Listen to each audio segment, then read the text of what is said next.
l'Observatoire urbain de Salé, en collaboration avec la Fondation Friedrich Ebert, organise aujourd'hui cette table ronde autour d'un sujet portant sur l'enseignement public primaire et secondaire. Un sujet qui présente à nos yeux un énorme paradoxe. En effet, d'un côté, aucun sujet n'a fait couler autant d'encre, animé autant de discussions passionnées et passionnantes.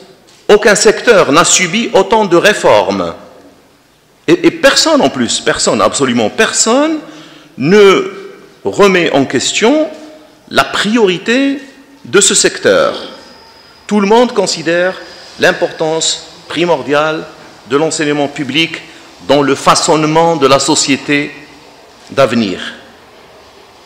Mais d'un autre côté, personne ne peut nier la déliquescence des résultats sur plusieurs décennies, l'échec des réformes successives,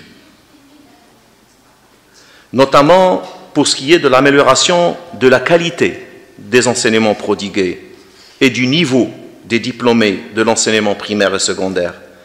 Et finalement, on arrive à de faibles performances d'un système d'enseignement budgétivore, mais avec des rendements décroissants.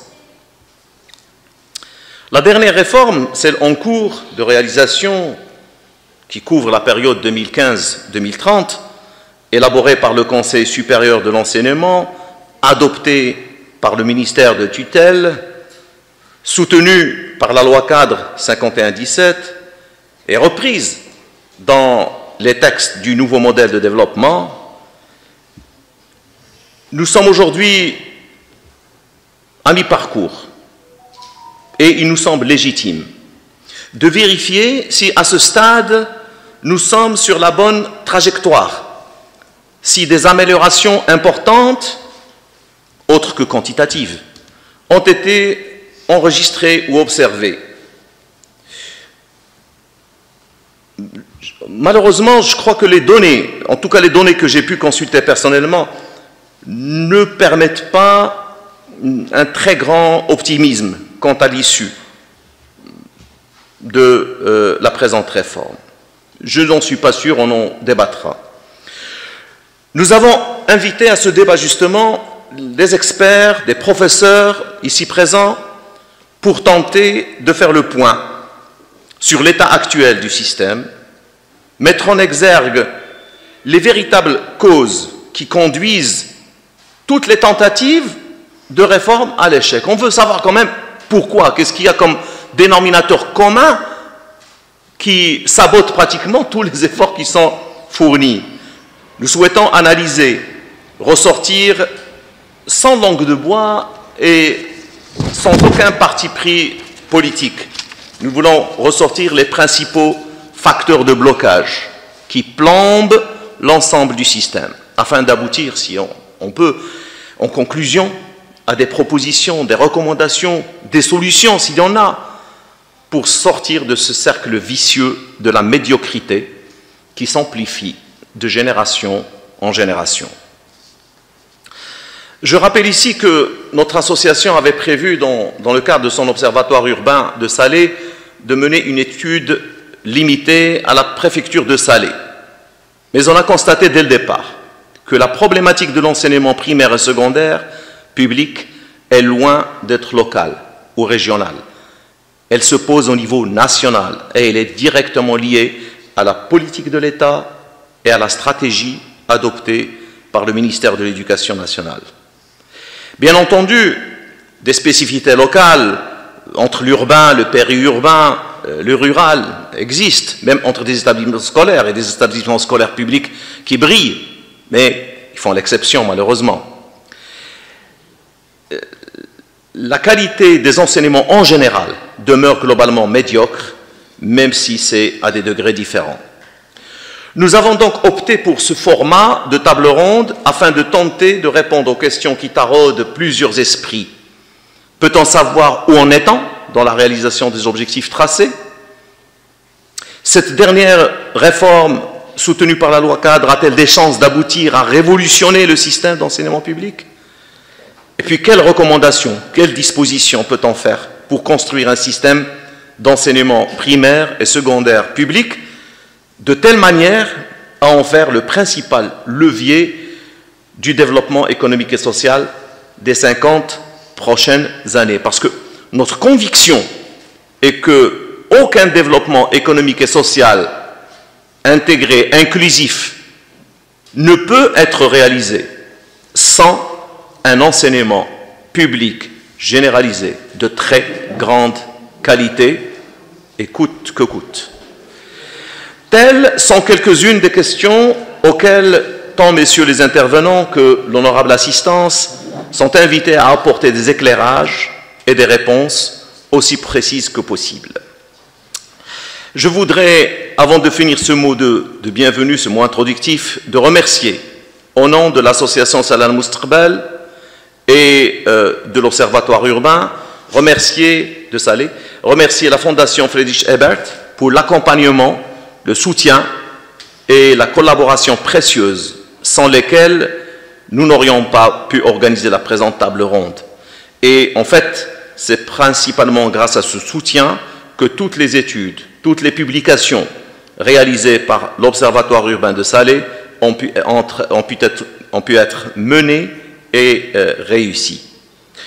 Je remercie également tous les participants et tous ceux qui ont répondu favorablement à nos invitations.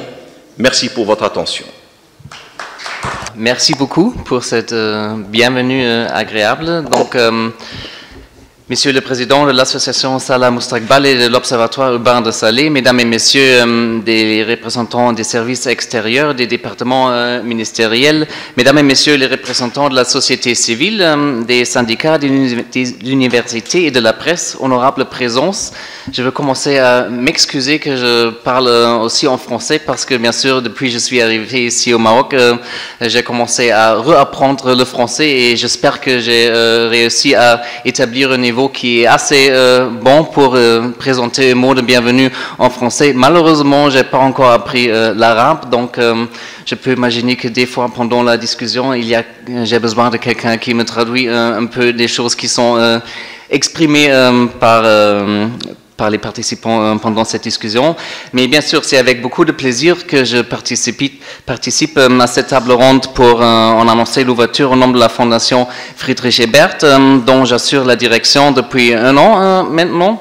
Et c'est également une opportunité pour moi pour rencontrer pour la première fois les membres de l'Observatoire, ses partenaires locaux et les cibles de ces activités, bien sûr, en organisant cette table ronde. Ce jour en particulier, le 5 octobre, nous rendons ensemble l'hommage à l'enseignant, ce militant inconditionnel pour le savoir, les valeurs et le développement de la société, pas seulement ici au Maroc. Et depuis que la Fondation a choisi l'accompagnement et l'appui de l'Observatoire de sa création à nos jours, elle a parié sur 3 choses stratégiques. Donc, la première, c'était contribuer à la participation des citoyennes et des citoyens dans la formulation et le suivi des politiques publiques territorialisées. La deuxième, c'était aider à combler les déficits informationnels au niveau territorial sur toutes les politiques de développement économique et social. Et le troisième, c'est faire de partenariats multi-acteurs, y compris l'acteur de la coopération internationale,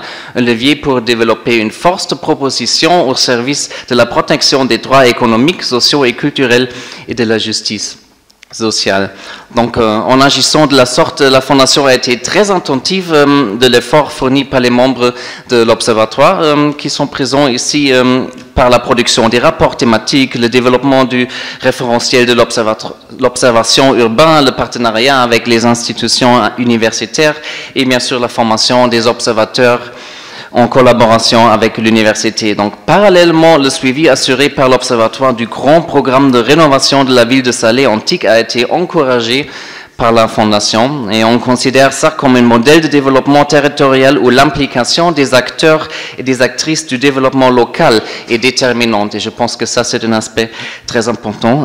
La crise de Covid a montré l'importance de l'ancrage des acteurs dans le contexte territorial et dans ce cadre, l'étude menée par l'Observatoire sur le système de la santé a été bien accueillie par la Fondation aux deux niveaux, national et régional. Aujourd'hui, en s'attaquant de la politique de l'éducation et de l'enseignement, l'Observatoire démontre l'intérêt qu'il accorde aux politiques sociales. Et je rappelle que notre accord de base était pour la réalisation d'une étude de ce secteur, éducation et enseignement, au niveau de la ville de Salé, mais les conditions nécessaires pour faire aboutir cette analyse n'étaient pas réunies. Donc, je pense que c'était déjà mentionné. Une des raisons a été le manque d'informations désagrégées ou encore leur inaccessibilité.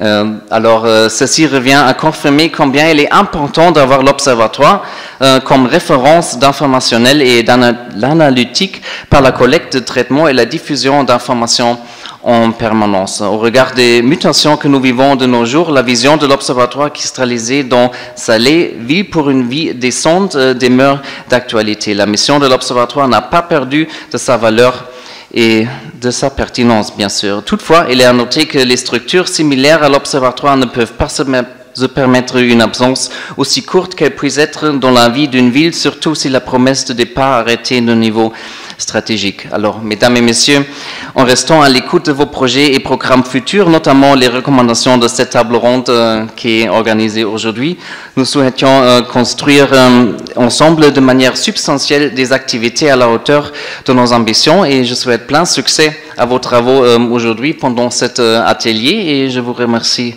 de votre attention. Shukran.